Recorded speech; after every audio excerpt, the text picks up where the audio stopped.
অন্তর্বর্তীকালীন সরকারের সময় কি হয়েছে, যার যেমন খুশি তেমন নাচো, একটা কথা আছে না, যেমন খুশি তেমন নাচো। 10 জন মানুষ একত্রিত হয়ে রাস্তা অবরুদ্ধ করে বসে আছে। এটাকে যদি আপনি বাক স্বাধীনতা বলেন, এটা আমি বলবো law and order situation control করতে ওনারা ব্যর্থ হয়েছেন।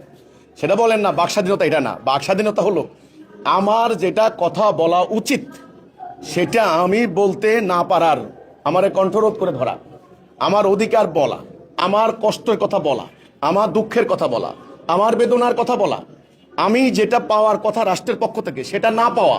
যেমন আমার নিরাপত্তা পাওয়ার অধিকার, আমার নিরাপত্তা পাওয়ার অধিকার, আমার অন্ন বস্ত্রের অধিকার, যে কারণে রাষ্ট্র তৈরি হয়েছে, সেটা না পাওয়াই হচ্ছে বাক স্বাধীনতা হরণের মেইন। ওইটা কতখানি হয়েছে সেটা বলেন। মানুষের নিরাপত্তা নষ্ট হয়ে গেছে, আপনি বলেন বাক স্বাধীনতা। হ্যাঁ, রাস্তায় 100-150 লোক রাস্তা অবরোধ করেছে, কয়েক ঘন্টা চিল্লাচিল্লি করেছে, মিছিল করেছে, ওদের কথা ওরা বলেছে। কার কথা কে শুনেছে? কারো অধিকার কি, কারো দাবি কি আদায় হয়েছে? দাবি আদায় হয়নি। কাজে আপনি বললেন এই বিগত বাক স্বাধীনতা মানে যার যেমন খুশি বলেছে, সরকার নিয়ন্ত্রণ করতে পারে না, এটাকে বাক স্বাধীনতা বলে না।